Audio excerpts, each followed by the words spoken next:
Hello दोस्तों, परीक्षा मंथन के लेखपाल रिवीजन सीरीज में आप सबका स्वागत है। और आज हम पढ़ेंगे सामान्य हिंदी और सामान्य हिंदी के अंतर्गत संधि पढ़ेंगे।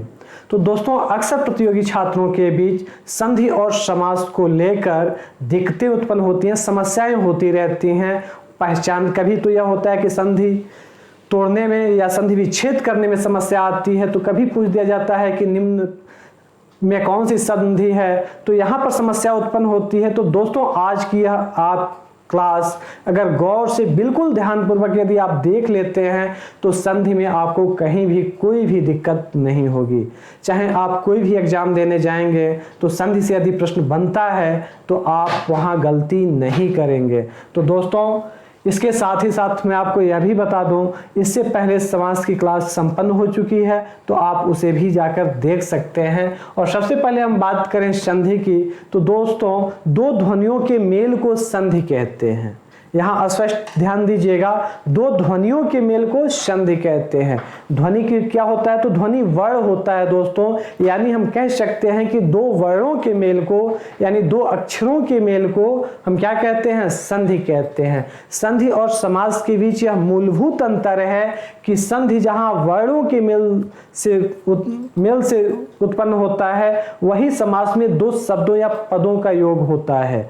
तो यही दोनों के बीच अंतर है। दो शब्द मिलकर के या दो पद मिलकर के समास का निर्माण करते हैं, जबकि दो ध्वनियां या दो वर्ण मिलकर के संधि का निर्माण करते हैं। संधि का शाब्दिक अर्थ देखें तो इसका अर्थ होता है मेल, मिलन अथवा जोड़, अर्थात यहाँ दो ध्वनियों का मिलन होता है या दो वर्णों का यह जोड़ होता है। और इन्हीं दो वर्णों के जोड़ के कारण जो विकार उत्पन्न होता है या जो ध्वनि या वर्ण में जो परिवर्तन होता है, जो अंतर दिखाई देता है, उसे ही हम संधि कहते हैं। संधि को अगर हम देखें तो यह हिंदी में संधि नहीं है, लेकिन हिंदी में बहुत अधिक शब्द संस्कृत से लिए गए हैं। और यही कारण है कि संस्कृत के संधि को हम हिंदी के अंतर्गत भी पढ़ते हैं, क्योंकि हिंदी के अधिकांश शब्द कहाँ से हैं, संस्कृत से लिए गए हैं। तो संधि के तीन भेद हैं, स्वर संधि, व्यंजन संधि और विसर्ग संधि। अब हम एक एक करके इन संधियों के बारे में पढ़ेंगे,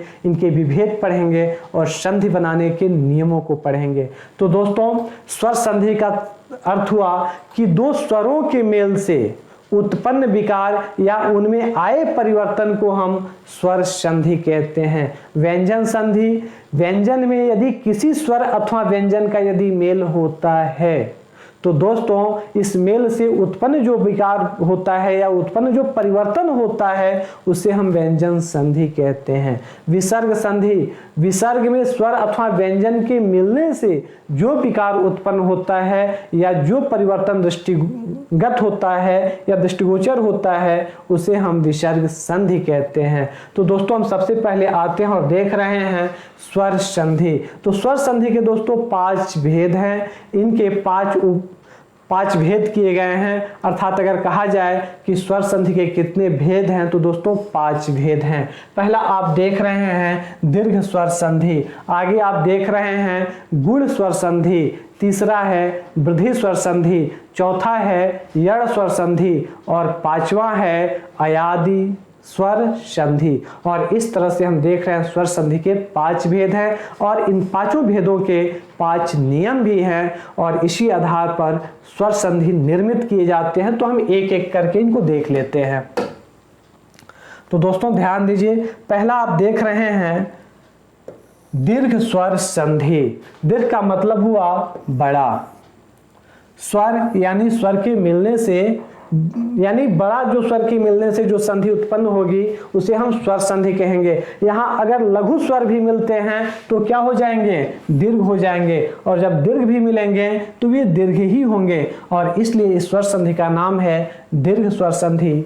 तो हम देख रहे हैं ह्रस्व या दीर्घ स्वरों जैसे अ, आ, ई, उ, री के पश्चात यदि समान ह्रस्व या दीर्घ स्वर आए तो दोनों मिलकर दीर्घ स्वर हो जाते हैं। यह तो दोस्तों सामान्य नियम हुआ कि यदि ह्रस्व या दीर्घ अगर स्वर आते हैं और वही ह्रस्व या दीर्घ समान स्वर अगर आकर उनसे मिलते हैं तो वो दोनों मिलकर के समान वर्ण का या कहें तो समान ही वर्ण में वे दीर्घ हो जाते हैं, उन्हें हम दीर्घ स्वर संधि कहते हैं। जैसे हम इसे अब समझ लेते हैं, जैसे अ प्लस अ बराबर आ हो जाएगा। तो यहाँ हम देख रहे हैं कि यह भी ह्रस्व है और यह भी अह्रस्व है, और ये दोनों ह्रस्व मिलकर के यहाँ दीर्घ हो रहे हैं और आ हो रहा है। अगर हम देखें आ प्लस आ अगर दोनों को करें तब भी दीर्घ हो रहा है, यानी आ हो रहा है। यदि हम अ प्लस आ करें तब भी आ होगा, आ प्लस अ करें तब भी आ होगा। यानी हम देख रहे हैं कि समान वर्ण अ या आ दिखाई दे रहे हैं और वे दीर्घ स्वरूप ग्रहण कर रहे हैं। तो देखिए दोस्तों, ह्रस्व या दीर्घ स्वरों के पश्चात यदि समान ह्रस्व या दीर्घ स्वर आए तो दोनों मिलकर दीर्घ स्वर हो जाते हैं। इसमें अ आ ई ऊ री है, तो हम देख रहे हैं अ के मिलने से आ बन रहा है। वैसे ही हम अन्य स्वरों की बात करें जैसे ई की, तो यहाँ ई और ई मिलकर के अगर कहें तो ई दीर्घ ई हो रही है। अगर यहाँ ह्रस्व ई और ह्रस्व ई है तब भी यहाँ दीर्घ होगा, यहाँ ह्रस्व ई है और यहाँ दीर्घ ई है तब भी ई होगा। अगर देखें दीर्घ ई प्लस दीर्घ ई अगर हो रहा है तब भी दीर्घ ई होगा। तो इस तरह से हम देख रहे हैं कि इनकी मिलने से हमेशा दीर्घ ई होगा। अगर ऊ की बात करें तो ह्रस्व ऊ मिले और ह्रस्व ऊ, तो ये क्या होंगे, दीर्घ ऊ हो जाते हैं। अगर दीर्घ ऊ प्लस दीर्घ ऊ मिलते हैं तभी ये दीर्घ ऊ होते हैं। अगर ह्रस्व ऊ प्लस दीर्घ ऊ मिलते हैं तब भी दीर्घ ऊ होते हैं। यानी समान स्वर मिलेंगे तो वे दीर्घ बन जाते हैं। यही कारण है कि इन्हें दीर्घ स्वर संधि कहा गया है। तो दोस्तों अब हम इसके उदाहरण देख लेते हैं कि उदाहरण कैसे पूछे जाएंगे। तो अगर हम कहें मत प्लस अनुसार, इसका अगर हम देखें तो मत का मत तो से अगर हम अ निकाल दें तो यहाँ हल चिन्ह लग जाता है और अ, और यहाँ का हम इसका अ निकाल रहे हैं अ प्लस नुसार। आप देख रहे हैं कि ये दोनों अ मिलकर के आ बन जाएंगे। तो इस तरह से हम देख रहे हैं मता आ जाएगा, मत में जुड़ जाएगा तो मता यहाँ हुआ है नुसार।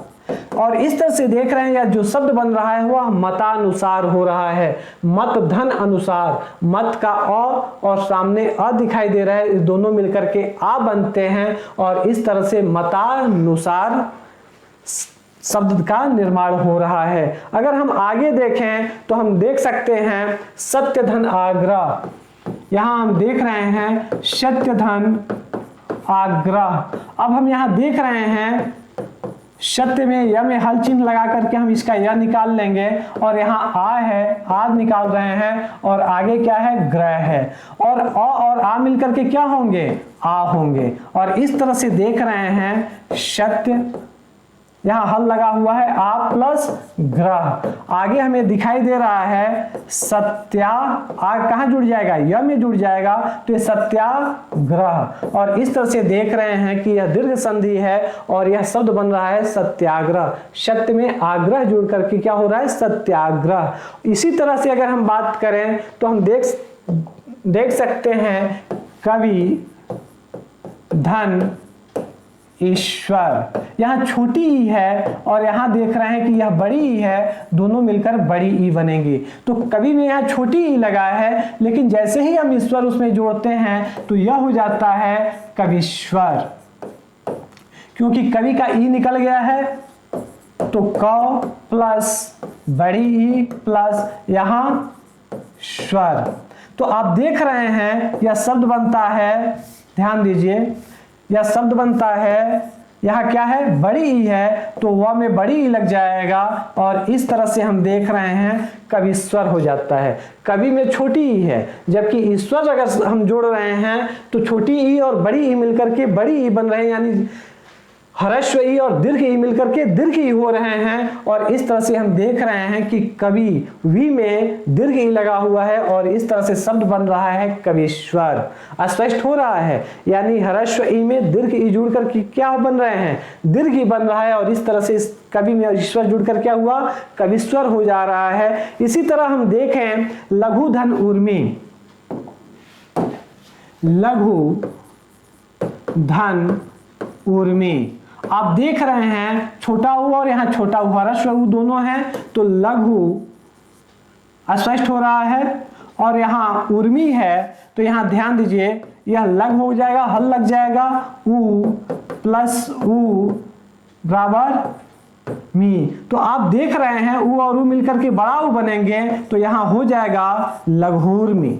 स्पष्ट हो रहा है ना। छोटा ऊ और छोटा ऊ ह्रस्व ई ऊ दोनों मिलकर के दीर्घ ऊ बन रहे हैं, और इस तरह से हम देख रहे हैं लघुर्मी शब्द बन रहा है। यहाँ जो लघु में छोटा ऊ था वही लघुर्मी में जो छोटा ऊ होकर के बड़ा ऊ हो रहा है, यानी ह्रस्व ऊ दीर्घ ऊ में परिवर्तित हो रहा है। इस तरह से हम देख रहे हैं लघु धन उर्मी लघुर्मी हो रहा है। तो इस तरह से दोस्तों री की हम बात करें तो री की भी हम देख लेते हैं। तो जैसे अगर हम देखें पितृ प्लस ऋण, तो यहाँ पितृ में यहाँ देखें तो पित धन री है, यहाँ भी आगे ऋण का री है प्लस ऋण है, तो हम दोनों री मिलकर री हो जाते हैं। और इस तरह से देखते हैं पितृण स्पष्ट हो रहा है, तो दोनों री मिलकर के क्या हो रहे हैं, बड़ी री बना रहे हैं, दीर्घ री बना रहे हैं, और इस तरह से यह पितृण हो रहा है।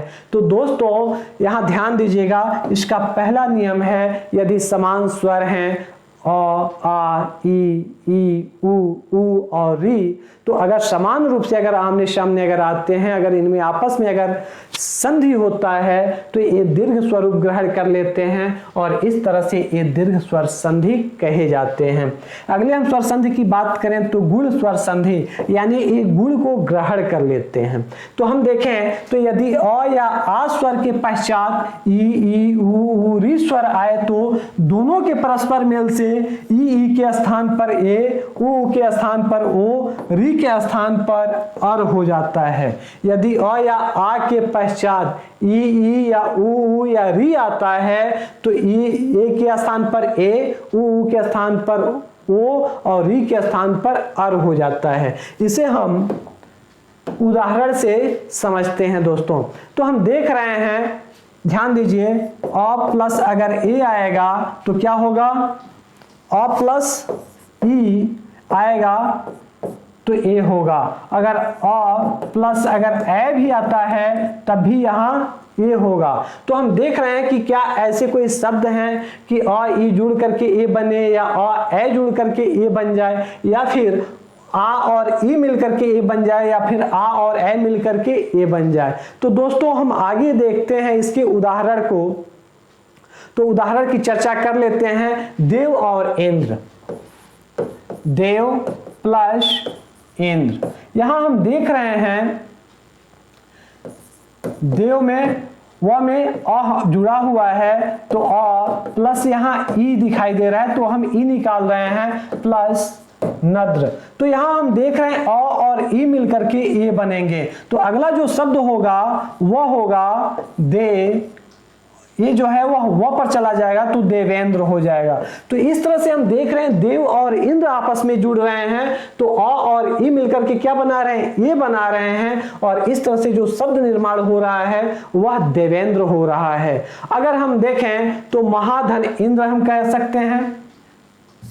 देवेंद्र में हम देख रहे हैं अ और ई मिल रहे थे, यहां हम देख रहे हैं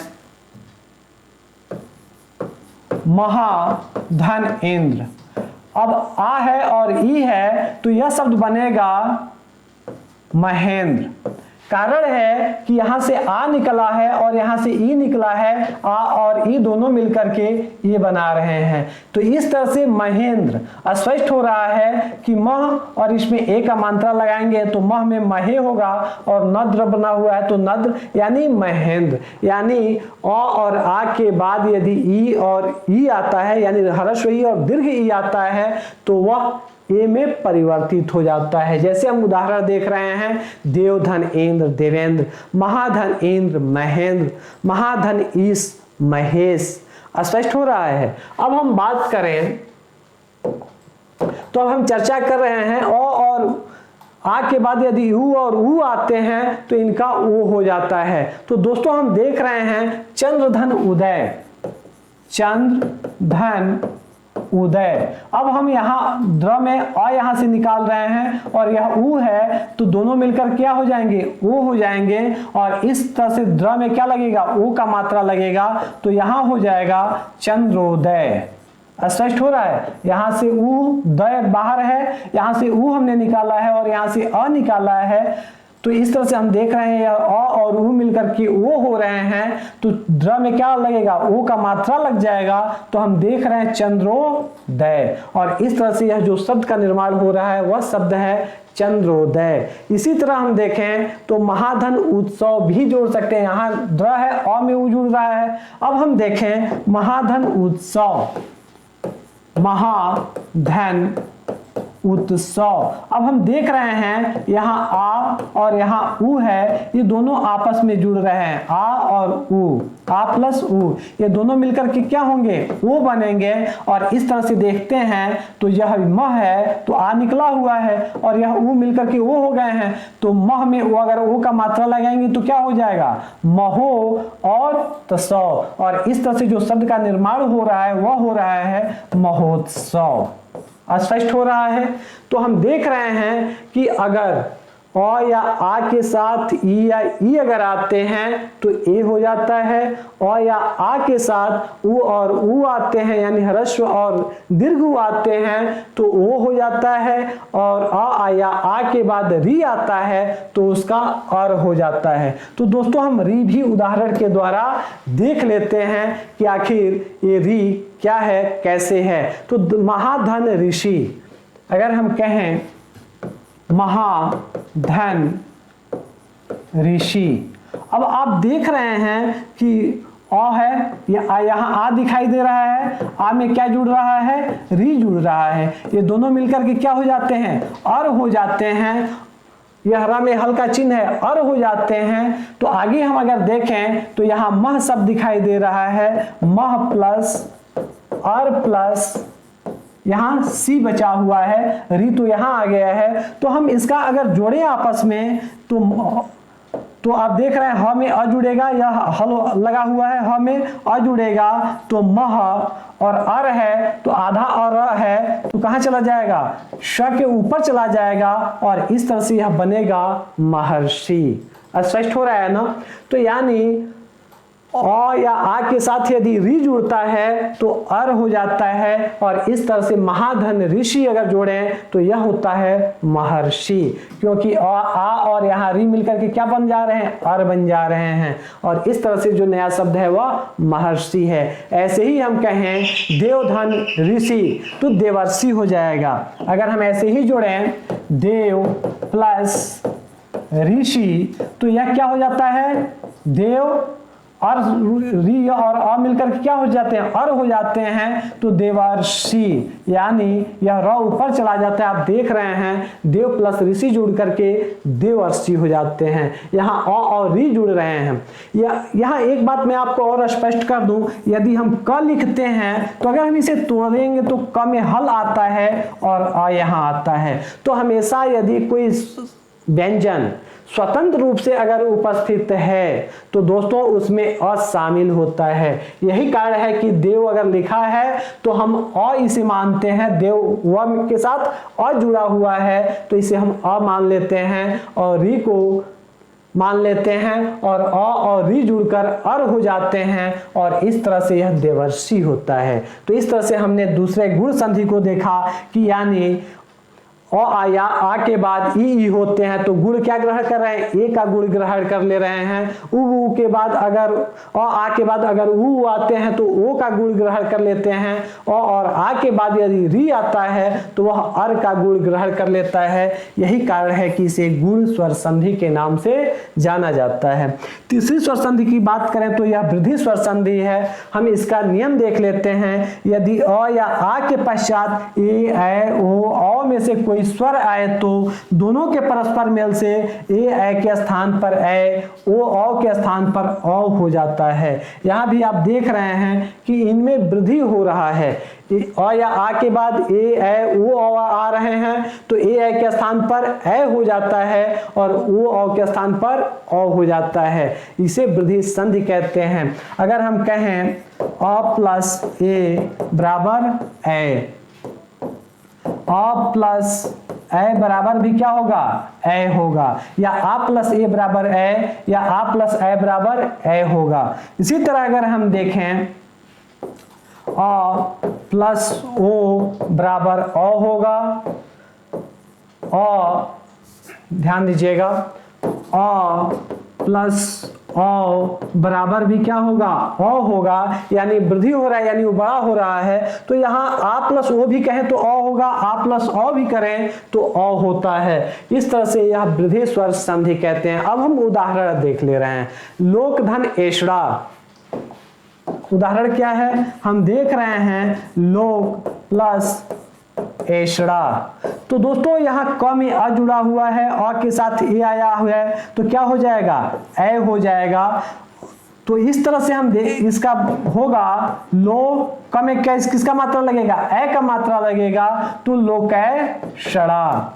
और इस तरह से नया शब्द क्या बन रहा है, लोकैषड़ा बन रहा है, क्योंकि अ का अ और ए मिलकर के क्या बन रहे हैं, ए बन रहे हैं। तो लोक और एषड़ा मिलकर के क्या बन रहे हैं, लोकैषड़ा। स्पष्ट हो रहा है। इसी तरह हम आगे देखें तो सदा धन एव भी हम देख सकते हैं, सदा धन एव। तो यहां पर आ और प्लस ए मिलकर के ए का निर्माण कर रहे हैं। सदा आ हो रहा है यहां और ए मिलकर के किसका निर्माण करेंगे, तो ए निर्माण करेंगे। और इस तरह से जो नया शब्द बनेगा तो वह स द पर क्या लगेगा, ए का मात्रा लगेगा। तो सदैव यहां क्या बचा हुआ है, वह बचा हुआ है, तो इसका अर्थ हुआ सदैव। स्पष्ट हुआ। दा का आ हो गया और ए हो गया, आ और ए मिलकर के ए बन रहे हैं। तो इस तरह से देख रहे हैं सदैव व, तो यह क्या बनता है, सदैव बन जाता है। इसी तरह अगर हम देखें वृद्धि संधि में जल और जलधन ओध, जल धन ओध, अगर हम कहें तो ल का अ और ओ मिलकर के क्या बनेंगे, अ बनेंगे। तो इस तरह से जलौध होगा। स्पष्ट हुआ।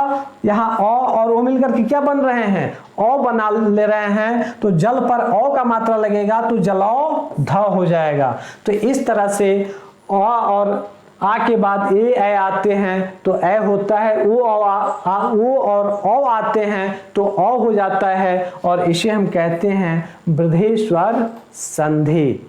इसी तरह दोस्तों अब हम चलते हैं चौथे नियम पर। स्वर संधि में यण स्वर संधि है। चौथा नियम, चौथा संधि क्या है, यण स्वर संधि है। तो हम इसके नियम को देख रहे हैं। यदि ई ऊ तथा री के पश्चात कोई असमान, समान नहीं, असमान स्वर आए तो दोनों के परस्पर मेल से ई के स्थान पर य, ऊ के स्थान पर व तथा री के स्थान पर र हो जाता है। यदि ई ऊ तथा री के पश्चात कोई भी असमान स्वर आता है, समान स्वर होंगे तो ये दीर्घ संधि हो जाएगा। तो इसीलिए असमान स्वर अगर कोई भी आता है तो दोस्तों ई के स्थान पर या, ऊ के स्थान पर व तथा री के स्थान पर र हो जाता है। इसे हम कहते हैं यण स्वर संधि। तो दोस्तों हम इसके उदाहरण देख रहे हैं। यदि धन अपि, यदि धन अपि, तो ई है तो इसके स्थान पर क्या होगा, य होगा। नीचे हल लगा हुआ है तो दोस्तों यहाँ द का ई निकल गया है तो यहाँ द देख रहे हैं प्लस ई प्लस अ प्लस पी। हम इनको तोड़ रहे हैं तो हम देख रहे हैं यद प्लस ई प्लस अ प्लस पी। ई और अ मिलकर के क्या बनाएंगे, य बना लेंगे। स्पष्ट हो रहा है। ई और अ मिलकर के य बना लेंगे और इस तरह से यह जो शब्द बनेगा वह बनेगा य द य पी, यद्यपि। स्पष्ट हुआ। तो इसे द को अलग ना लिख करके अक्सर हम ऐसे लिखते हैं या द या पी, यद्यपि। स्पष्ट हो रहा है। तो इस तरह से इसे हम यड़ संधि के नाम से जानते हैं। अगर हम और उदाहरण देखें तो अति आवश्यक, जैसे अति प्लस आवश्यक, तो हम देख रहे हैं यहां ई और आ यहां जुड़े हुए हैं, तो क्या हो जाएगा, य हो जाएगा। तो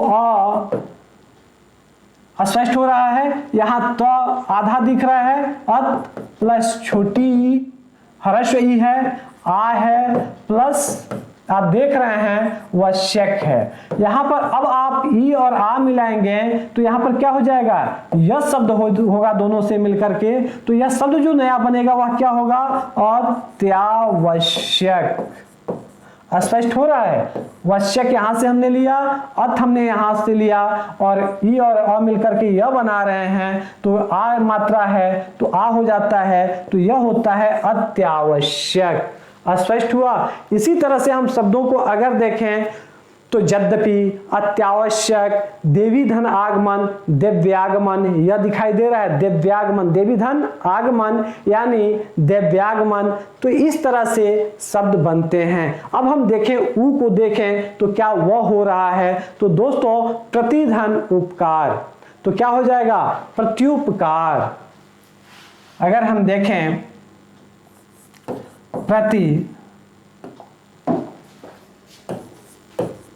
प्रतिधन उपकार, तो दोस्तों ई में छोटी ई का मात्रा ह्रस्व ई में अगर ह्रस्व ऊ अगर जोड़ेंगे तब भी ध्यान दीजिए ई के पश्चात कोई असमान स्वर अगर जुड़ता है तो ई में कोई भी असमान स्वर जुड़ेगा तो क्या होगा, य होता है। तो यह जो शब्द नया बनेगा यह क्या बनेगा, प्र, यहां त से ई निकल गया है तो आधा त, और यह का क्या हो जाता है, ई और ऊ मिलकर के य हो जाते हैं। तो ऊ का मात्रा इसमें लग जाएगा प्रत्युपकार। यानी यहां आप देख रहे हैं कि नया शब्द क्या हो गया, प्रत्युपकार। और इस तरह से ई के बाद कोई भी असमान यदि स्वर आता है तो वह य हो जाता है। दूसरा इसमें नियम आपने क्या देखा, ऊ के बाद यदि कोई असमान स्वर आता है तो उसके स्थान पर वह हो जाता है। जैसे अगर हम देखें अनुधन एषणा, ध्यान दीजिए अनुधन एषणा, तो यहां पर देख रहे हैं न में ऊ का मात्रा है तो यहां ऊ आप देख रहे हैं और यहां ए है, दोनों मिलकर के क्या बनेंगे, वह बन जाएंगे। और इस तरह से जो नया शब्द बनेगा यह यह आधा न हो जाएगा, यहां वह बनेगा वह, और ए का मात्रा अन्वेषणा। और इस तरह से हम देख रहे हैं अन्वेषणा या अनुधन एषण। यहाँ पर ऊ और ए मिलकर के क्या बना दे रहे हैं, ऊ और ऊ मिलकर वह बना दे रहे हैं, ये मिलकर वह बना रहे हैं तो अन्वेषणा होगा। तो दोस्तों यदि ऊ के बाद कोई भी असमान स्वर आता है तो ऊ किस में परिवर्तित हो जाता है, वह में परिवर्तित हो जाता है। इसी तरह से दोस्तों यदि कोई भी अगर जैसे धातु और इक अगर आ जाए, बात करें धातु प्लस इक अगर आ जाए तो ऊ और ई मिलकर के क्या होंगे, वह बनेंगे। तो अगला शब्द क्या होगा, धा आधा त विक, अर्थात ई छोटी मात्रा देंगे और क्या हो जाएगा, धात्विक। यहां ऊ क्या बना है, वह बना है, तो धातु प्लस इक मिलकर के क्या हो जाते हैं, धात्विक हो जाते हैं। तो इस तरह से दोस्तों ऊ मिलकर के व के रूप में परिवर्तित हो जाते हैं। अब हम बात करें अगली जो स्वर संधि है अयादि स्वर संधि है, तो इसका हम नियम देखें, या पांचवी स्वर संधि हम लोग पढ़ रहे हैं, इसका नियम देखें। ए ओ औ के पश्चात कोई भिन्न स्वर आए तो दोनों के परस्पर मेल से ए का ए का आय, ओ का औ तथा औ का आव हो जाता है। यदि और ए ओ औ के पश्चात कोई भी अगर भिन्न स्वर अगर आता है तो ए का ए का आय, ओ का औ का आव हो जाता है। इसे हम उदाहरण के द्वारा समझते हैं। जैसे से प्लस अन, से प्लस अन, यहां क्या है, स में ए का मात्रा लगा हुआ है और यहाँ क्या है, अ है। ए और अ मिलकर के क्या बनते हैं, अय बनते हैं। ए और अ मिलकर के क्या बनते हैं, अय बनते हैं। तो हम यहाँ देख रहे हैं, यहाँ स है तो स यहाँ हल हो जाएगा, ये निकल गया है तो आ सामने है तो यह पूरा स बनता है। और यहाँ देख रहे हैं यह बना हुआ है और यहाँ न है, तो यह जो शब्द बनता है अगला वह शयन बनता है। सेधन अन यानी शयन। अब इसी तरह से दोस्तों नयन का अक्सर संधि विच्छेद पूछता है, ने धन अन। अब हम देखें कि यह बनता क्या है, यहाँ न हल हो जाएगा, ये यहाँ मात्रा उसका हमने निकाल लिया है, ये अ है और आगे हम देख रहे हैं यह न है। ये और अ मिलकर के क्या बनते हैं, अय बन जाते हैं। तो यह जो शब्द का निर्माण हो रहा है क्या हो रहा है, न और न हलंत है तो यह आ करके न को पूरा कर देता है, यह है तो यह होता है और यहाँ न बचा हुआ है तो न यानी नयन। तो नयन का संधि विच्छेद क्या हुआ, नेधन अन यानी नयन। तो इस तरह से हम देख रहे हैं ए और अ मिलकर के अय का निर्माण करते हैं, अय हो जाते हैं। इसी तरह से अगर हम बात करें अय के साथ यदि कोई अन्य स्वर, अगर कोई भिन्न अगर स्वर मिलता है तो वह भी आय हो जाता है। तो दोस्तों इसे भी हम उदाहरण के द्वारा समझ सकते हैं, देख सकते हैं। जैसे गै धन अक, गै धन अक शब्द अगर हम देखें तो दोस्तों ए का क्या हो जाता है, आय हो जाता है। तो दोस्तों यहाँ ग पर हम हल लगा करके यहाँ पर हम ए को बाहर निकाल रहे हैं, प्लस अ है प्लस क है। तो दोस्तों ए और आय मिलकर के क्या हो जाते हैं, आय हो जा, आय और अ मिलकर के आय हो जाते हैं। तो जो अगला शब्द का जो निर्माण क्या होता है, ग और ग में आ का मात्रा लगेगा तो क्या होगा, गा। यहाँ यह है तो यह और यह क है तो क, यानी क्या शब्द बना, गायक। और इस तरह से गै प्लस अक बराबर आय, आय किस में बदल गया है, ए और अ किस में बदला है, आय में बदला है। और इस तरह से नया शब्द जो बन रहा है वह गायक बन रहा है। इसी तरह से दोस्तों अगर हम देखें भो धन अन, जैसे ओ को अगर हम देखें तो आ के वो किस में परिवर्तित हो जाता है, अ में परिवर्तित हो जाता है। तो अगर हम देखें भौ धन अन, तो यहाँ दोस्तों हम देखें भ से हम अ निकाल रहे हैं और यहाँ अ है फिर न है, हम तोड़ रहे हैं। अ और अ मिलकर के क्या होते हैं, भो प्लस भो, यहाँ वो और अ मिलकर के क्या होंगे, आय होंगे। और इस तरह से जो अगला शब्द बनता है तो यह बनेगा भ, अ मिलकर के पूरा भ हो जाएगा, भ व और न, भवन बन जाता है। तो इस तरह से दोस्तों अ के साथ यहाँ उ शब्द आया हुआ है, अन शब्द आया हुआ है और भू और अ मिलकर के क्या बने हैं, भ का अ, भ निकाल ली, ओ से भ से ओ निकाल लिए हैं तो ओ बना है। अन से अ को अलग किए हैं और न को अलग किए हैं। और इस तरह से दोस्तों ओ और अ मिलकर के औ बनते हैं। और इस तरह से हम देखते हैं कि नया शब्द भवन बन रहा है।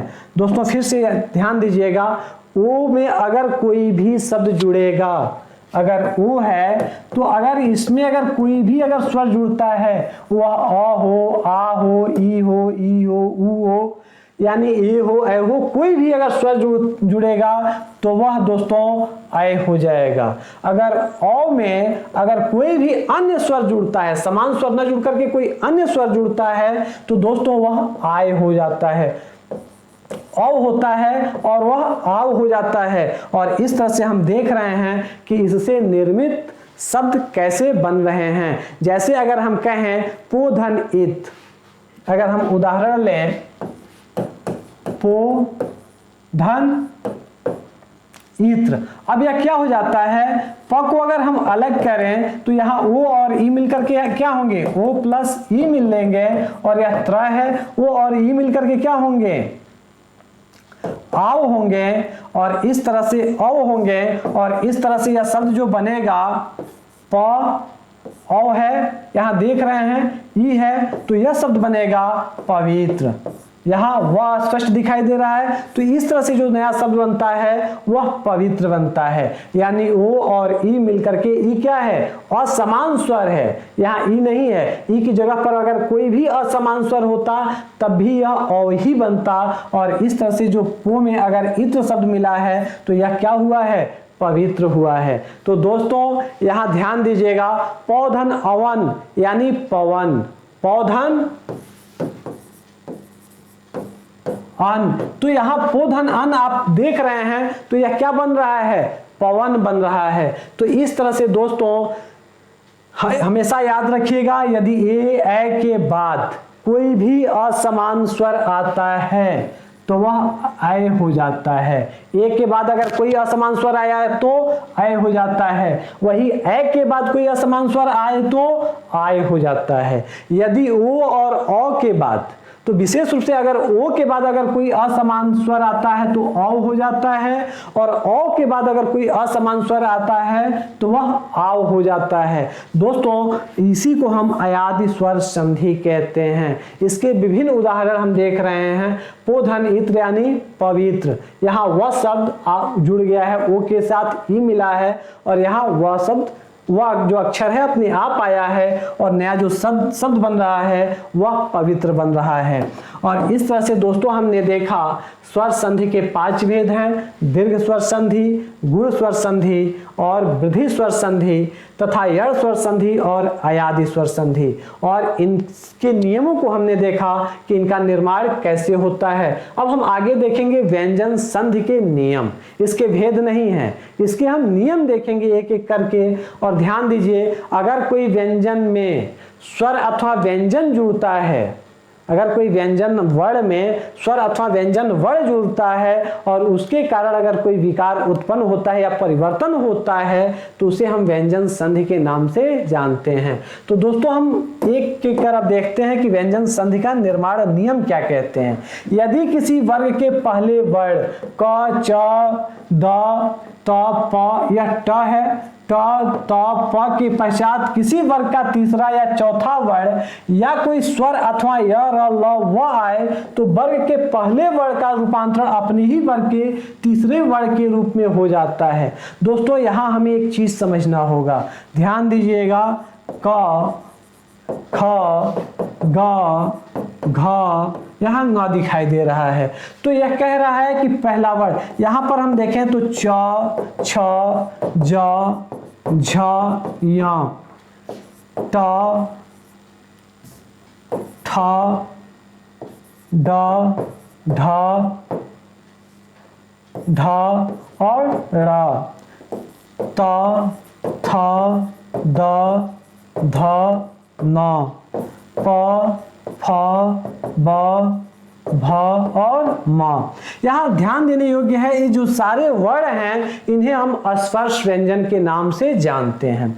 यह जो पहली पंक्ति है, जैसे पहला वर्ण प्रत्यय किसी भी वर्ग, यानी इसको हम कहते हैं क से शुरुआत है तो इसे क वर्ग कहते हैं, या च से शुरुआत है तो इसे च वर्ग कहते हैं, इसे ट वर्ग कहते हैं, इसे त वर्ग कहते हैं, इसे प वर्ग कहते हैं।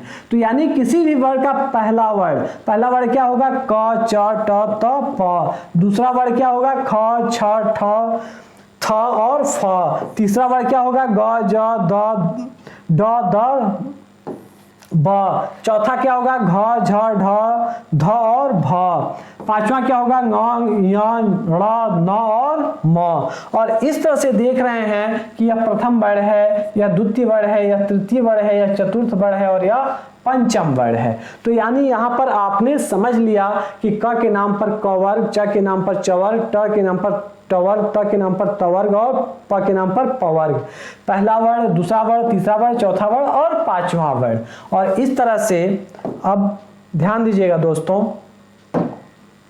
अब यह कह रहा है किसी वर्ण के पहले वर्ण यानी क, च, ट, त और प के पश्चात किसी वर्ग का तीसरा या चौथा वर्ण या कोई स्वर या य, र, ल, व आए तो वर्ग के पहले वर्ण का रूपांतरण अपने ही वर्ग के तीसरे वर्ण के रूप में हो जाता है। यानी पहले वर्ण के पश्चात किसी वर्ग का तीसरा और चौथा, जैसे क वर्ग का ग और घ, च वर्ग का अगर हम देखें ज और झ हो जाएगा। इसी तरह तीसरा और चौथा वर्ण आता है, या फिर कोई स्वर आ जाता है, या फिर य र ल व आ जाता है, तो वर्ग के पहले वर्ण का रूपांतरण जो वर्ग का जो पहला वर्ण है, तो इसका जो रूपांतरण होता है वह अपने ही वर्ग के तीसरे वर्ण में हो जाता है। यानी इसे हम उदाहरण के द्वारा समझ रहे हैं। जैसे क का तीसरा वर्ण क्या है, ग होगा। च का तीसरा वर्ण क्या है, च छ ज होगा। ट का तीसरा वर्ण क्या है, ट ठ ड होगा। त का क्या होगा, द होगा। और प फ ब होगा। फ का प वर्ग का तीसरा वर्ण क्या होगा, ब होगा। तो यानी ये अक्षर जो है पहले जो वर्ण है अपने तीसरे वर्ण में रूपांतरित हो जाते हैं। हम इन्हें उदाहरण के द्वारा दोस्तों समझ लेते हैं। जैसे अगर बात आए वाक धन जाल, तो दोस्तों यहाँ क है और यहाँ ज है। च छ ज यानी च वर्ग का क्या है, तीसरा वर्ण है। तो तीसरा वर्ण मिल रहा है, तो दोस्तों क का क्या हो जाएगा, क अपने वर्ग के तीसरे वर्ण में रूपांतरित हो जाएगा। यानी क वर्ग का तीसरा वर्ण क्या है, क ख ग है, तो क किस में रूपांतरित होगा, ग में रूपांतरित हो जाएगा। तो इस तरह से जो शब्द बनेगा, तो क किस में रूपांतरित हुआ है, ग में, तो वाग जाल हो जाएगा।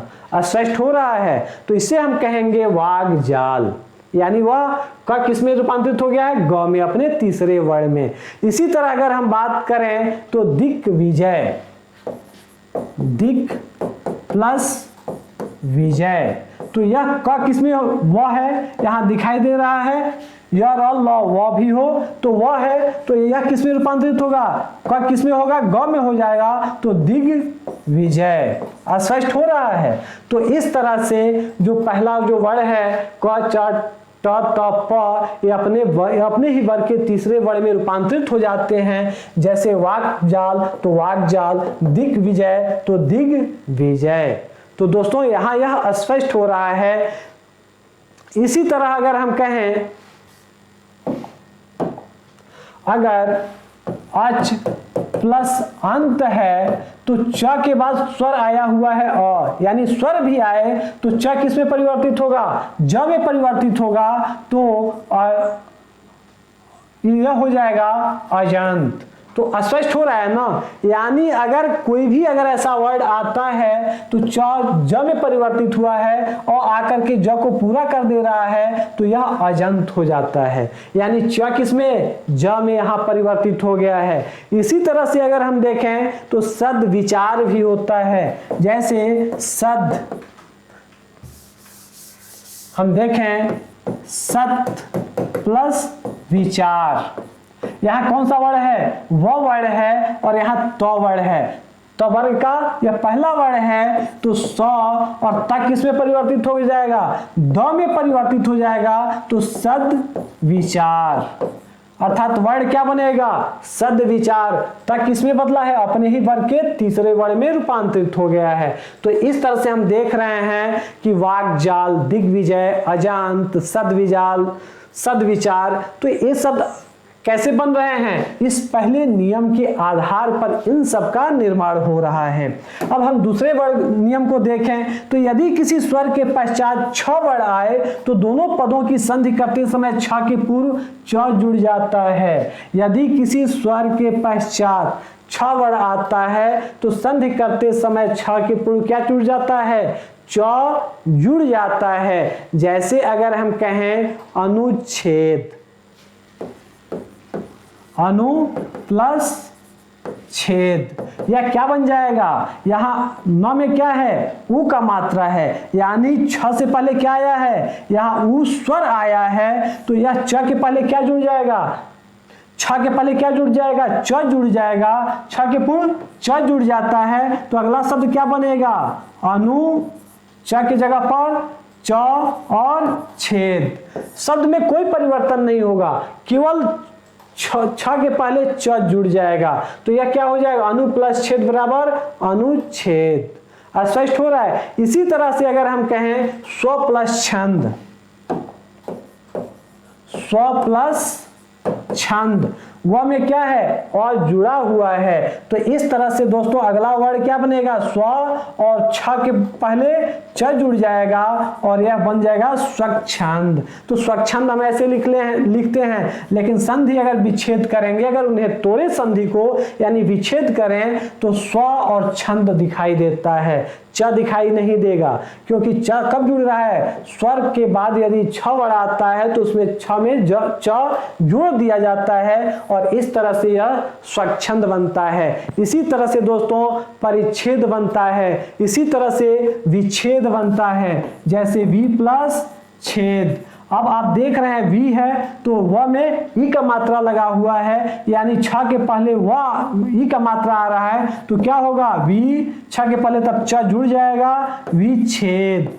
स्पष्ट हो रहा है। इसी तरह से परिच्छेद। तो दोस्तों यह दूसरा नियम रहा व्यंजन संधि का। यदि किसी स्वर के पश्चात छ वर्ड आता है तो छ के पहले च को जोड़ देते हैं। तीसरा नियम क्या कहता है, यदि किसी वर्ग के पहले दूसरे तीसरे और चौथे वर्ड, यानी ध्यान दीजिएगा पहले दूसरे तीसरे चौथे वर्ड के पश्चात पांचवा वर्ड नहीं है, यानी ङ य ड़ न और म नहीं है, पहला दूसरा तीसरा और चौथे वर्ड के पश्चात ह आए तो संधि के समय ह अपने पूर्व वर्ण के वर्ग के चतुर्थ वर्ण में तथा ह के पूर्व वाला वर्ण अपने वर्ण के तीसरे वर्ण में परिवर्तित हो जाता है। यहां ध्यान दीजिएगा, यदि किसी वर्ग का पहला दूसरा तीसरा और चौथा वर्ण आ रहा है और उसके बाद ह आ रहा है तो दोस्तों संधि के समय जो ह है, ह अपने पूर्व वर्ण के पहले जो उसके वर्ग आ रहा है, वर्ग का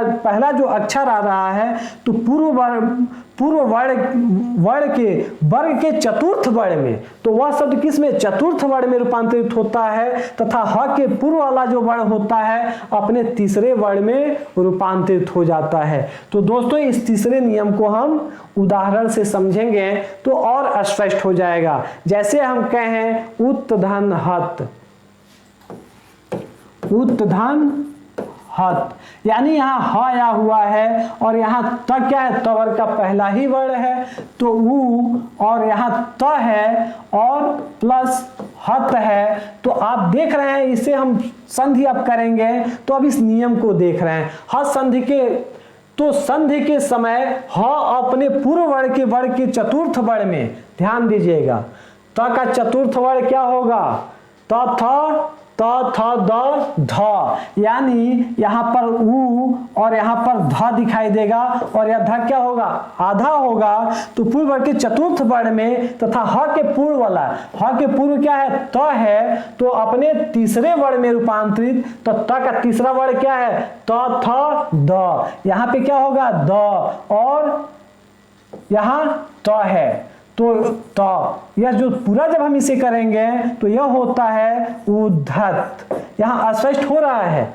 तो यहां ध्यान दीजिएगा, जब भी इसे हम परिभाषा पढ़ रहे हैं, जब भी किसी भी वर्ग का पहला दूसरा तीसरा और चौथा वर्ण आ रहा है और उसके बाद यदि ह वर्ण आ रहा है तो दोस्तों ह के पहले वाला जो वर्ण है जो यह त है अपने ही वर्ग के चौथे वर्ण में रूपांतरित हो जाएगा तथा यह जो ह है यह उस वर्ण के तीसरे वर्ण में रूपांतरित हो जाएगा। यानी तो अपने चौथे वर्ण में रूपांतरित हुआ है तो ध हो गया है और ह तीसरे वर्ण में रूपांतरित हुआ है तो द हो गया है और इस तरह से जो अगला शब्द है वह बन रहा है उद्धत।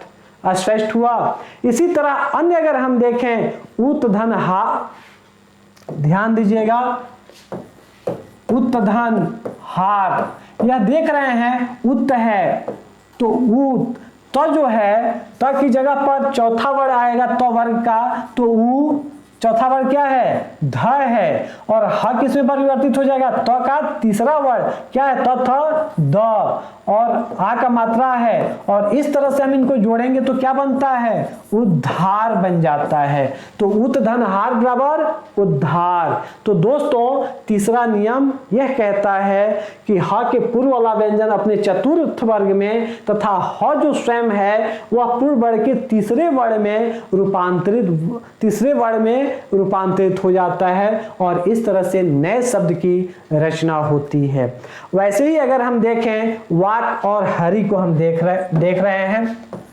वाक प्लस हरि को अगर हम देखें तो इसका संधि कैसे निर्मित होगा, तो क किस में बदल जाएगा, घ में बदल जाएगा। तो वा क किस में बदला है, घ में बदला है, और ह किस में बदलेगा, तीसरे वर्ण में। क का तीसरा वर्ण क्या है, क ख ग, तो यहाँ ग दिखाई देगा और यह री है तो री दिखाई देगा। तो यह जो शब्द बनेगा वा ग घरी, स्पष्ट हो रहा है। तो इसे हम वाघरी के नाम से जानेंगे, घरी। और इस तरह से अगला जो वर्ण बनता है वाघरी बनता है। तो स्पष्ट हुआ। ऐसे ही हम बात करें अब चौथे वर्ण की। यदि त द के पश्चात ल वर्ण आए तो त द के स्थान पर ल हो जाता है। यदि त और द वर्ण है और उसके पास पश्चात यदि ल वर्ण आता है तो वह त द के स्थान पर ल हो जाता है। यानी उदाहरण अगर हम देखें, चौथे का उदाहरण देखें तो इसके हम देख सक रहे हैं उत धन लेख। उदाहरण देखिए, उत धन लेख। अब आप देख रहे हैं त और द, यहाँ त दिखाई दे रहा है कि पश्चात ल वर्ण आए, यहाँ ल वर्ण भी आया हुआ है तो त द के स्थान पर ल हो जाता है। तो त के स्थान पर क्या हो जाएगा, ल आधा होगा क्योंकि हल लगा हुआ है त पर, प्लस लेख। अब इन दोनों को जब हम जोड़ेंगे तो अगला जो वर्ण बनता है यह उल्लेख हो जाता है। तो दोस्तों चौथा नियम है त द के स्थान के बाद यदि ल वर्ण आता है तो त द ल में रूपांतरित हो जाते हैं। और इस तरह से देख रहे हैं उत धन लेख में जो नया शब्द बनता है जोड़ने पर वह होता है उल्लेख। और इसी तरह हम बात करें दोस्तों अब पांचवें वर्ण की, पांचवें नियम की। तो यदि त और द के पश्चात च या छ वर्ण आए तो त द के स्थान पर च हो जाता है। यदि च और छ, ध्यान दीजिएगा, त और द के पश्चात च या छ आए तो त द के स्थान पर क्या हो जाता है, च हो जाता है। तो इसे हम कह सकते हैं, जैसे हम पांचवें का नियम देख ले रहे हैं, शत प्लस चित। अब आप देख रहे हैं त के बाद यहाँ च आया हुआ है, तो च या छ आए तो क्या होता है, इसका च हो जाता है। तो यहाँ स त की जगह पर क्या होगा, च हो जाएगा, और यहाँ चित्त है तो सचित्त हो जाता है। तो स्पष्ट हुआ। तो इस तरह से हम देख रहे हैं कि जो अगला वर्ड बन रहा है वह सचित्त है। और पांचवा नियम यह कहता है त और द के बाद, यानी त और द के बाद यदि च और छ आता है तो त और द च में रूपांतरित हो जाता है। और इस तरह से सत और चित मिलकर के सचित बनते हैं, उत और छिद मिलकर के उच्छिन्न बनते हैं। जैसे अगर हम बात करें उत प्लस छिन्न, तब क्या बन जाएगा, च में परिवर्तित हो जाएगा तो उ च और छिन्न। अगला वर्ड क्या बनता है, उच्छिन्न बनता है। और इस तरह से यह पांचवा नियम था। आगे हम बात करें दोस्तों तो छठा नियम क्या कहता है, छठवें नियम की हम चर्चा कर लेते हैं। तो यदि त द के पश्चात स वर्ण आए तो त द के स्थान पर च तथा स के स्थान पर छ हो जाता है। यदि त द के पश्चात यदि श वर्ण आता है तो दोस्तों त द के स्थान पर च तथा स के स्थान पर छ हो जाता है। तो दोस्तों हम इसे उदाहरण से समझ लेते हैं, जैसे उत्धन शिष्ट, उत्धन शिष्ट। अब त के स्थान पे क्या होगा, त के स्थान पर च हो जाएगा और स के स्थान पे छ हो जाएगा। तो जो अगला वर्ड बनेगा, ध्यान दीजिएगा, उ त के स्थान पे च बना है, स के स्थान पे छ हो जाएगा तो उच्छिष्ट। अगला वर्ड क्या बनेगा, उच्छिष्ट बन जाएगा। त का च बना है, स का छ बन गया है, उत्धन शिष्ट बराबर उच्छिष्ट। तो दोस्तों इसी तरह से देखें उत्धन श्वास, उत्धन श्वास। अगला वर्ड क्या बनेगा, त की जगह पर च और श की जगह पर छ, तो यह हो जाएगा उच्छ्वास। स्पष्ट हो रहा है। तो दोस्तों छठा नियम यह कहता है यदि किसी वर्ण में त द के पश्चात श वर्ण आता है तो त द च में तथा जो स वर्ण है वह छ में परिवर्तित हो जाता है और इस तरह से उत्शिष्ट को उच्छिष्ट, उत्श्वास को उच्छ्वास कहते हैं, बन जाता है। आगे हम देखें सातवां नियम, यदि त द के पश्चात ज या झ वर्ण आए तो त द के स्थान पर ज हो जाता है। यदि त द के पश्चात ज या झ वर्ण आते हैं तो क्या होता है, त द का ज बन जाता है। जैसे यदि हम देखें विपद और जाल, विपद प्लस जाल, तो दोस्तों यह ज के जगह पे क्या बन जाएगा, ज या झ वर्ण आता है तो त द के स्थान पर ज बन जाता है। तो इस तरह से अगला जो वर्ण बनेगा विप द के जगह पे ज बनेगा और यहाँ जाल है तो अगला जो वर्ण होगा विपद जाल हो जाएगा। तो विपद धन जाल बराबर विपद जाल हो जाएगा, अगला वर्ण विपद जाल। इसी तरह से दोस्तों शत धन जन वर्ण अगर आ जाए तो यह क्या हो जाएगा, त का ज हो जाता है और यहाँ जन है तो सज्जन हो जाता है। त किसमें परिवर्तित है, देख रहे हैं ज में परिवर्तित है, इसमें हल लगा हुआ है तो यह क्या हो जाता है, सज्जन हो जाता है। इसी तरह से दोस्तों अगर अगला नियम की हम बात करें आठवें नियम की, तो यदि त द के पश्चात ट ठ वर्ण आए तो त द के स्थान पर ट हो जाता है। अगर ध्यान दीजिएगा त द के पश्चात ट या ठ वर्ण आए तो उनकी जगह पर क्या हो जाता है, त द के स्थान पर ट हो जाता है। जैसे अगर हम इसकी चर्चा करें कि यह ट कैसे हो जाता है तो दोस्तों आगे देखिएगा यह आठवां नियम है और आठवां नियम जैसे तत् धन टीका, तत् धन टीका, तो दोस्तों यह ट किसमें परिवर्तित हो जाएगा, ट में परिवर्तित हो जाएगा। तो त और यहाँ ट आधा है और यह टीका है। तो यहाँ हम देख रहे हैं तट्टिका, इसे हम सामान्य रूप से तट्टिका भी लिखते हैं, दोनों में कोई भी हम लिख सकते हैं, दोनों सही है। तो इस तरह यदि त द के स्थान पर के पश्चात ट या ठ वर्ण आए तो त द के स्थान पर ट हो जाता है, जैसे तत् धन टीका बराबर तट्टिका। और इसी तरह से अन्य शब्दों की भी हम रचना कर सकते हैं, जैसे सत धन टीका बराबर सट्टिका। आगे हम नौवां की बात करें तो नौवां नियम कहता है यदि त द के पश्चात ड या ढ वर्ण आए तो त द के स्थान पर ड हो जाता है, जैसे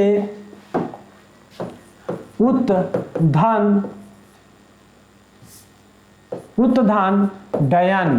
तो दोस्तों त के स्थान पे ड हो जाता है तो यह हम देखेंगे उड्डयन। स्पष्ट हुआ।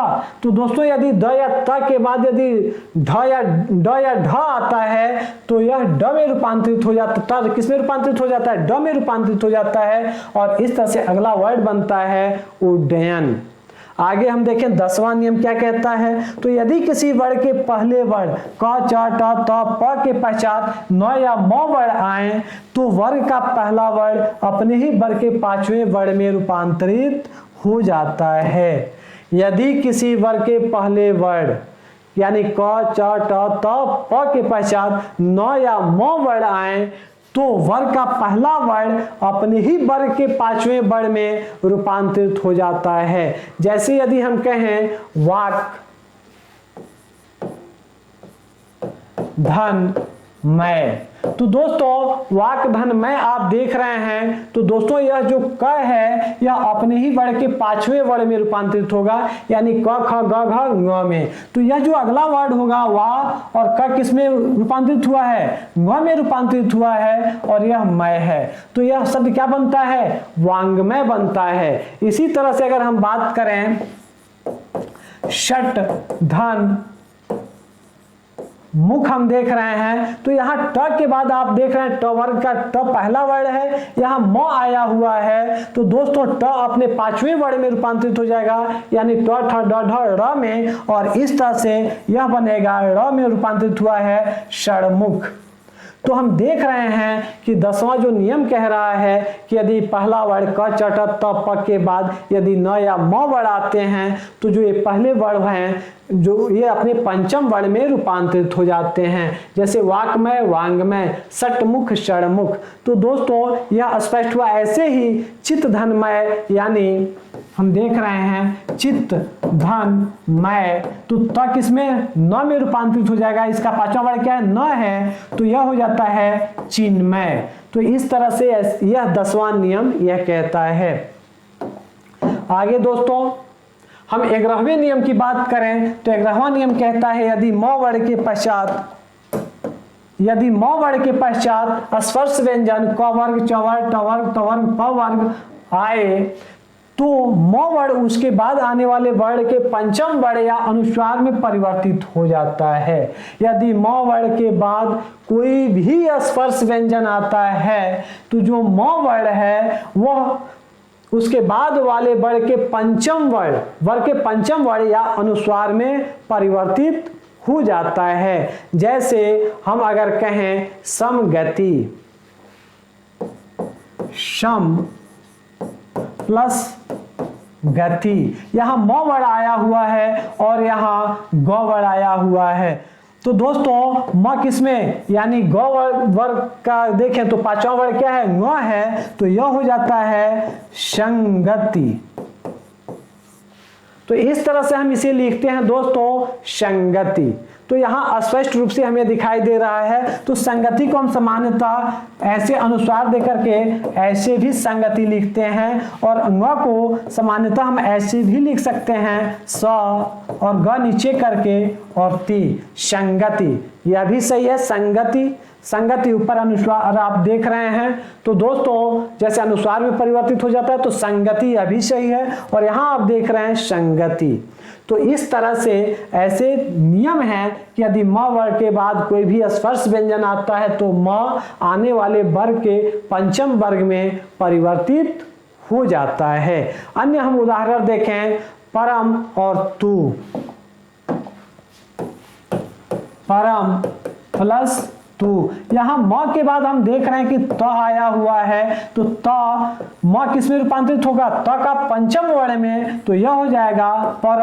त का पांचवा वर्ण क्या है, न है, और इस तरह से तू, परंतु, या फिर ऐसे लिखेंगे परंतु अनुस्वार में। तो इस तरह से हम देख रहे हैं कि ये पंचम वर्ण में रूपांतरित हो रहे हैं। तो दोस्तों यह 11वां नियम था। 12वां नियम है यदि म वर्ण के पश्चात य, र, ल, व, श, श, ह में से कोई वर्ण आए तो म वर्ण सदैव अनुस्वार में ही रूपांतरित होता है। यदि स्पर्श व्यंजन आ रहे हैं तो पंचम वर्ण में या अनुस्वार में रूपांतरित होगा, लेकिन यदि अंतस्थ और उष्म व्यंजन आते हैं तो वह हमेशा अनुस्वार में ही रूपांतरित होगा। जैसे समधन सय, सम धन सय, यह क्या होगा, संशय। यह हमेशा म जो है यह अनुस्वार में रूपांतरित होकर स पर लग जाएगा और जो अगला शब्द बनेगा वह संशय बनेगा। इसी तरह से दोस्तों हम विभिन्न शब्द बना सकते हैं, जैसे समवाद, जैसे सम प्लस वाद।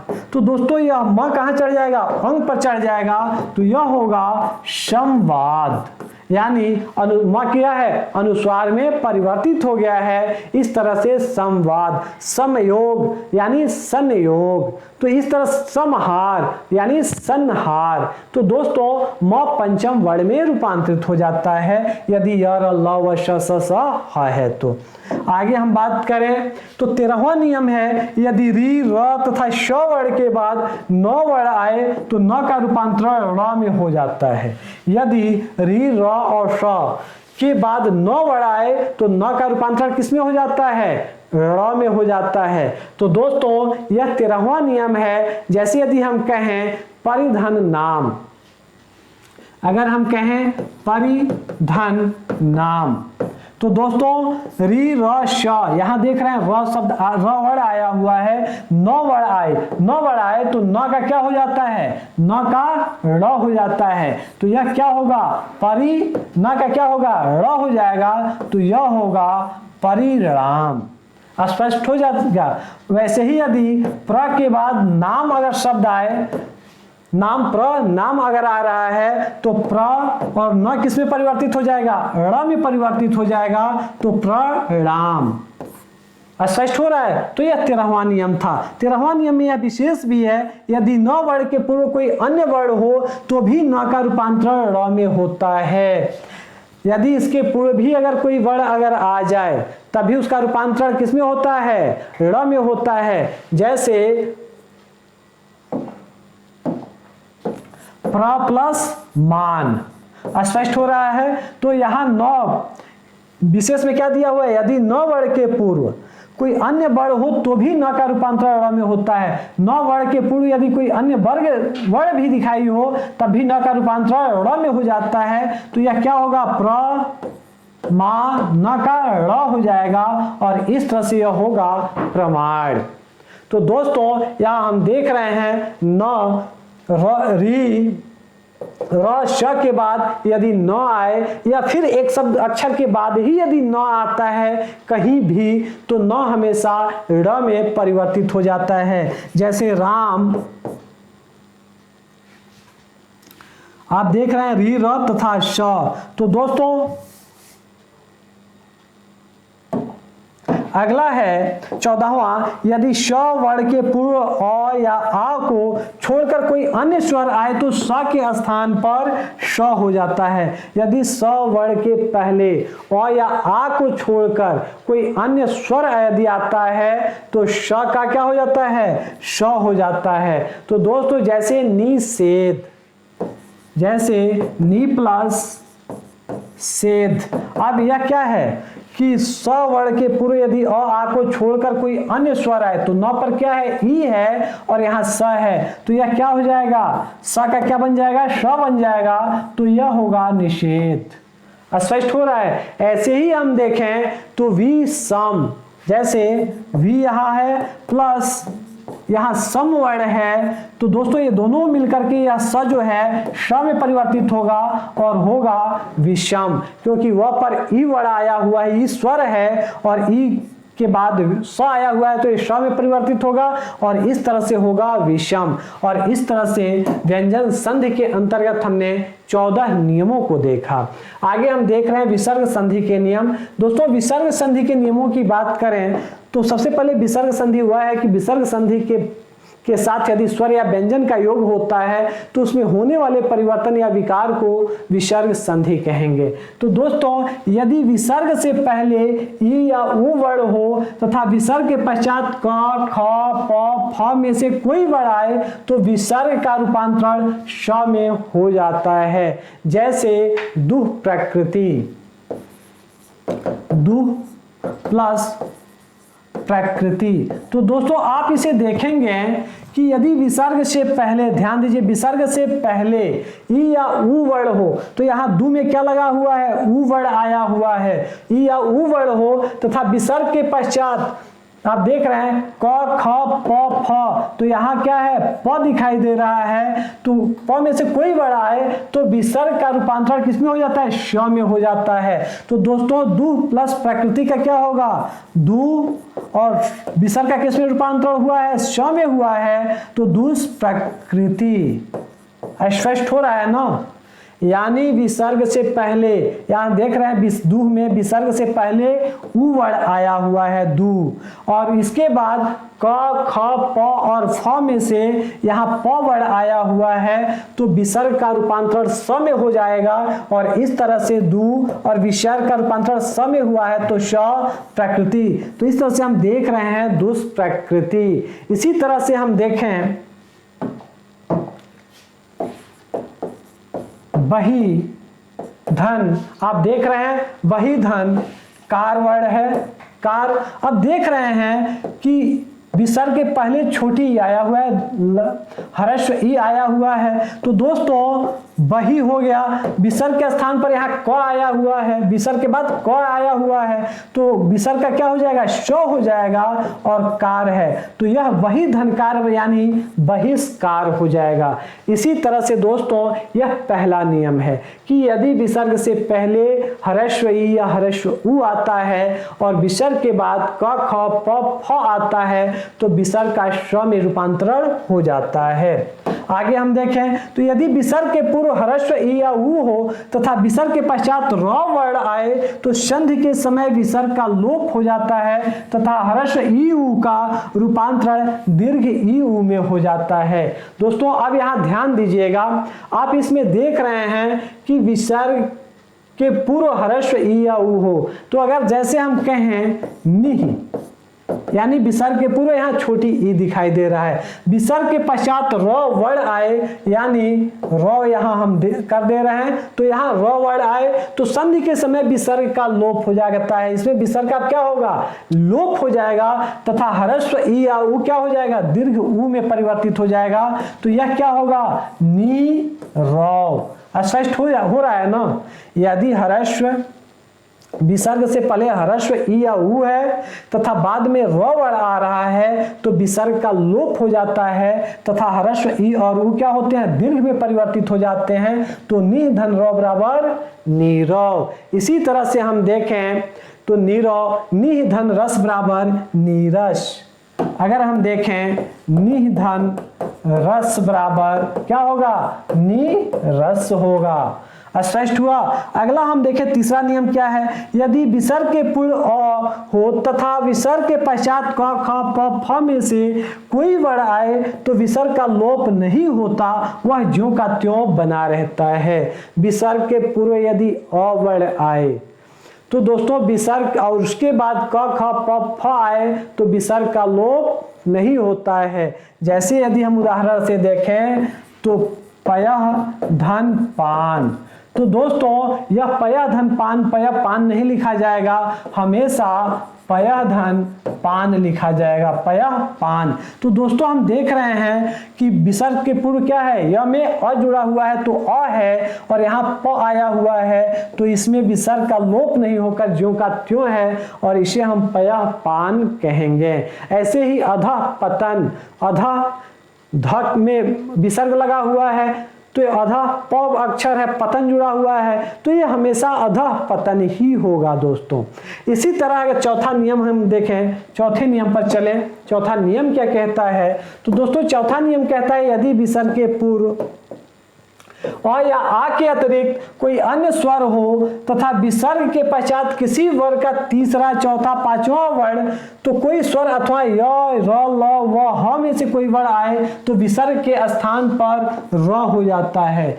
यदि विसर्ग के पूर्व अ आ के अतिरिक्त कोई भी, अ आ के अतिरिक्त कोई भी स्वर हो, ध्यान दीजिएगा, चौथा नियम यह कहता है विसर्ग के पहले अ आ के अतिरिक्त कोई भी स्वर होता है। जैसे यदि हम कहें निह शब्द हम ले रहे हैं तो यदि विसर्ग के पूर्व अ या आ के अतिरिक्त कोई भी स्वर हो तो यहाँ क्या है, ह्रस्व ई दिखाई दे रहा है तथा विसर्ग के पश्चात किसी वर्ग का तीसरा, चौथा, पांचवा वर्ण या कोई स्वर अथवा य, र, ल, व में से कोई वर्ण आए तो विसर्ग के स्थान पर र हो जाता है। तो हम यहाँ पर व जोड़ रहे हैं, जैसे विकार।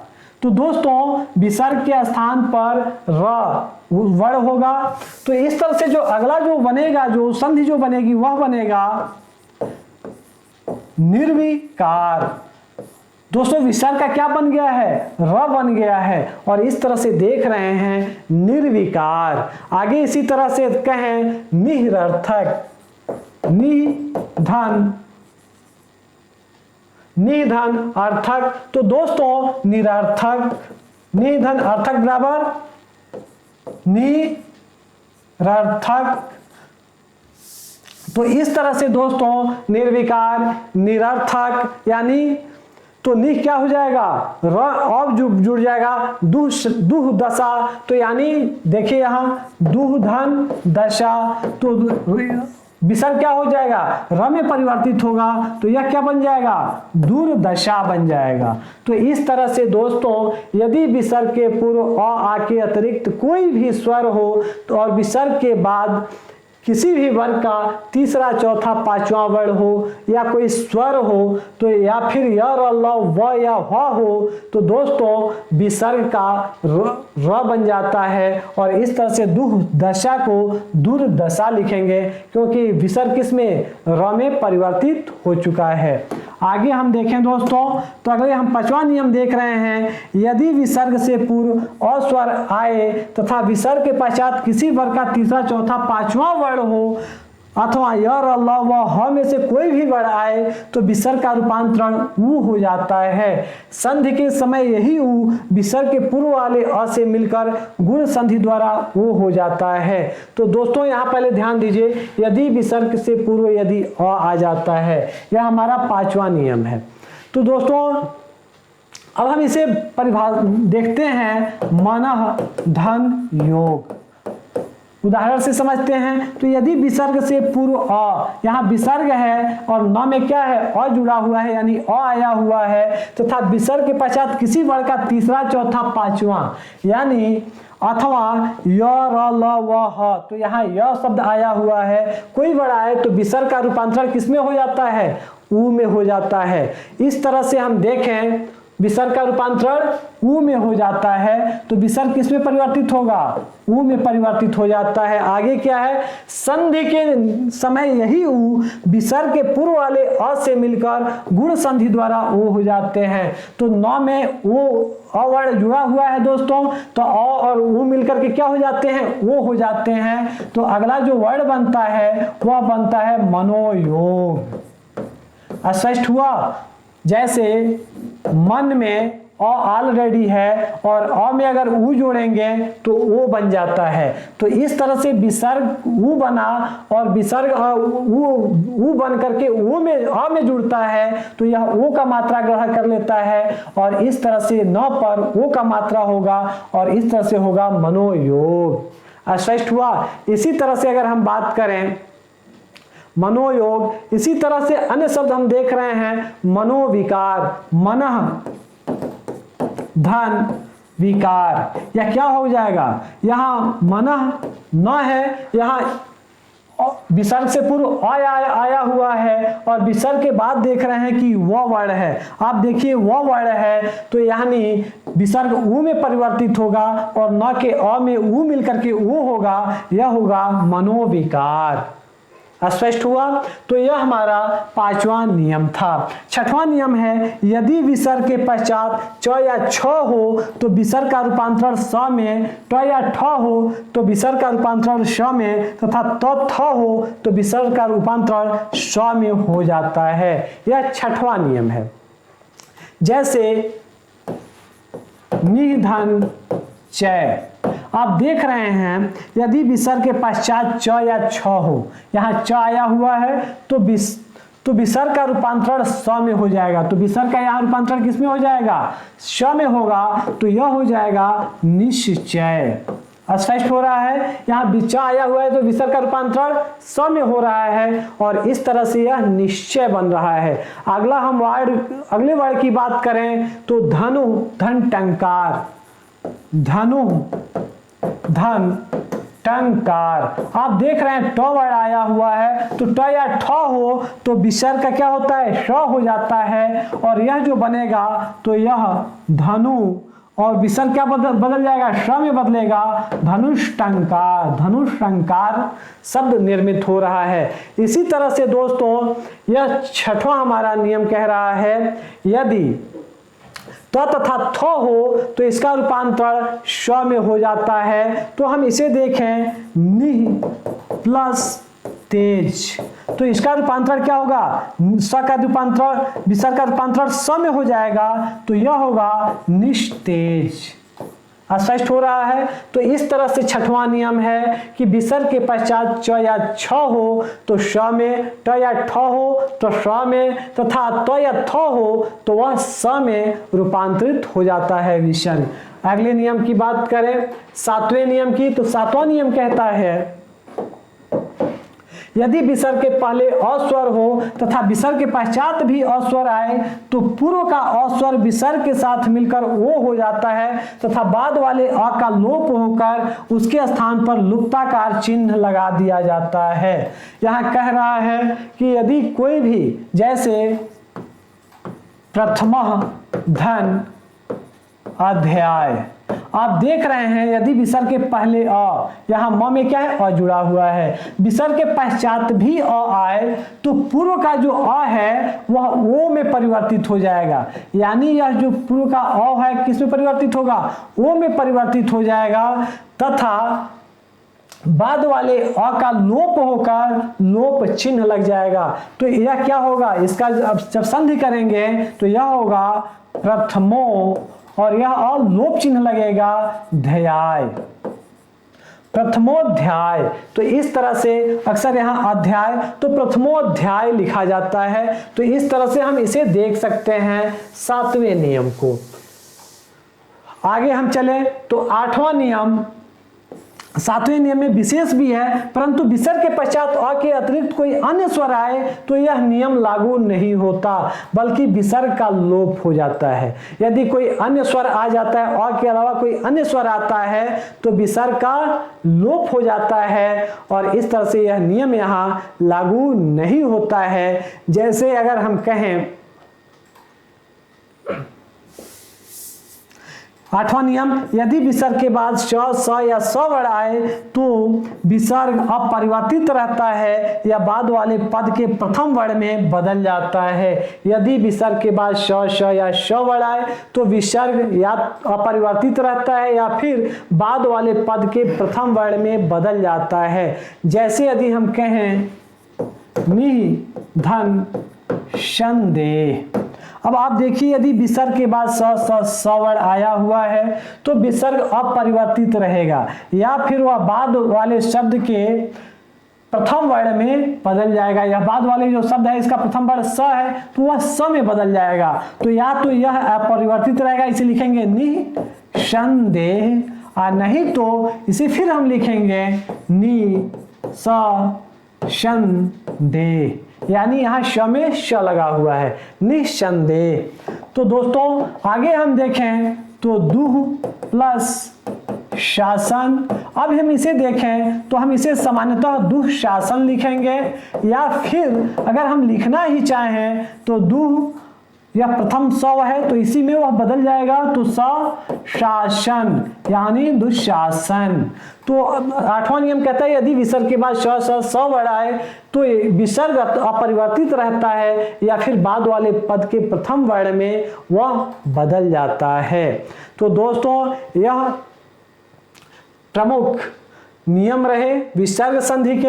यहाँ पर यह विसर्ग संधि समाप्त होता है। अब हम इससे संबंधित देख रहे हैं कि प्रश्न कैसे पूछे जाते हैं और प्रश्न क्या होते हैं। तो दोस्तों यह है यदि ई उ और री के बाद कोई भिन्न स्वर आए तो इनका परिवर्तन क्रमशः य व और र में हो जाता है, उसमें कौन सी संधि होगी। तो दोस्तों यहाँ नियम बता दिया गया है और संधि पूछा गया है। तो दोस्तों यह जो संधि है यह यड़ संधि की परिभाषा है, यानी ऑप्शन बी हमारा सही है। यानी ई का य हो जाता है, उ का व होता है और री का र हो जाता है और यह यड़ संधि की परिभाषा है। अगला हम देखें तो जगदीश शब्द की सही संधि होगी। तो जगदीश द यहाँ है तो दोस्तों जगत और ईश होगी, क्योंकि त किस में परिवर्तित हो जाता है, द में परिवर्तित हो रहा है। तो जगदीश शब्द जगत धन ईश होगा। तो दोस्तों आप अगर संधि अगर पढ़े हैं, उन्हें बार बार दोहरा कर आपने रिवीजन किया है तो आप इसे आसानी से हल कर लेंगे कि जगदीश दिया हुआ है तो यहाँ द है तो वहाँ त रहा होगा, तो जगत धन ईश यानी जगदीश। आगे हम देखें मनोविज्ञान में कौन सी संधि है। तो दोस्तों मनोविज्ञान में विसर्ग संधि है। मनः धन विज्ञान, तो मनः, इसे थोड़ी देर समझते हैं मनोविज्ञान विसर्ग संधि कैसे है। तो दोस्तों यह होगा मनः धन विज्ञान।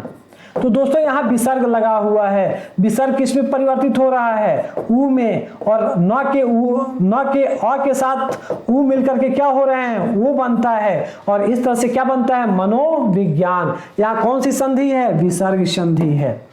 आगे हम देखें तो नयन का शुद्ध संधि है, तो दोस्तों ने प्लस अन, यह नयन है।